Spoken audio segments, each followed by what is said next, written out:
यूसुफ ने फौतीफार की खूब खिदमत की। फौतीफार की बीवी चाहती थी कि यूसुफ से खुदा के खिलाफ गुनाह करवाए। यूसुफ ने इनकार किया। बस उसने यूसुफ के बारे में फौतीफार से झूठ बोला।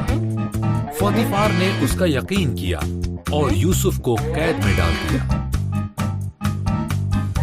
कैद में यूसुफ की मुलाकात फिरौन के 2 नौकरों से हुई, जिन्होंने एक एक ख्वाब देखा और खुदा ने यूसुफ पर ख्वाबों का मतलब जाहिर किया।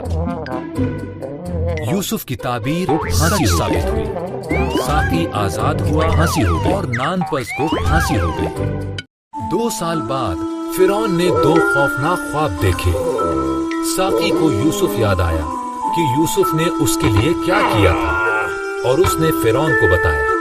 बस फिरौन ने यूसुफ को बुलाया और उसे अपने ख्वाब बताए। खुदा ने यूसुफ पर फिरौन के ख्वाबों का मतलब जाहिर किया। यूसुफ ने कहा, 7 साल बहुत ज्यादा फसल होगी, बस अनाज को जमा किया जाए क्योंकि अगले 7 साल में काल पड़ेगा। फिरौन यूसुफ की अक्लमंदी से मुतासिर हुआ।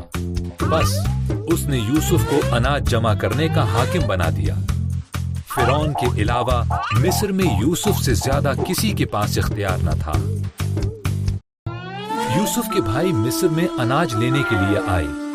उन्होंने यूसुफ को सजदा किया, लेकिन वो उसे पहचान न सके। जब उसने देखा कि उनका रवैया तब्दील हो चुका है, तो उसने बताया कि वो कौन है। भाई बहुत डर गए। यूसुफ ने कहा, तुमने तो मुझे नुकसान पहुंचाया, लेकिन खुदा ने उसे भलाई के लिए इस्तेमाल किया।